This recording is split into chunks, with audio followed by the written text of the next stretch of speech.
Doctor তো সবাই হতে পারে, কিন্তু রোগীর চোখের মনির আড়ালে লুকিয়ে থাকা রহস্য কজন পড়তে পারে? বুঝলি শ্রীতমা, নতুন বৌদি আসার পর প্রথম 1 মাস কি হাসি খুশি ছিল, কিন্তু গত 15 দিনে মানুষটা কেমন বদলে গেল। সারাদিন ঘরে চুপচাপ বসে থাকে, কারোর সাথে কোনো কথা বলে না, আর চোখের তলায় কালি পড়ে তো একদম বিচ্ছিরি অবস্থা। মেজাজ কেমন খিটখিটে হয়ে গেছে।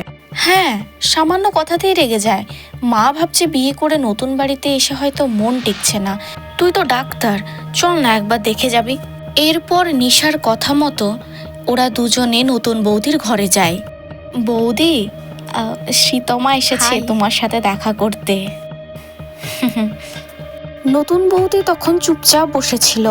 তারপর শ্রীতমা একটু দূর থেকে নতুন বৌদির হাতের আঙুল আর চোখের পাতাগুলো লক্ষ্য করে।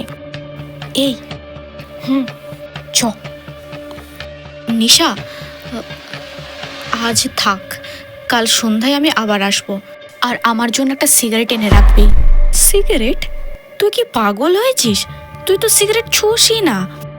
ব্যোমকেশবাবু বলতেন, রোগ ধরতে গেলে অনেক সময় নিজের নীতিটাকেও একটু বিসর্জন দিতে হয়। কাল দেখা হচ্ছে। ডাক্তার শ্রীতমা কি সত্যিই পাগল হয়ে গেল? কেন সে নতুন বৌদির চিকিৎসার জন্য সিগারেট চাইল? উত্তর আসছে পরের পার্টে।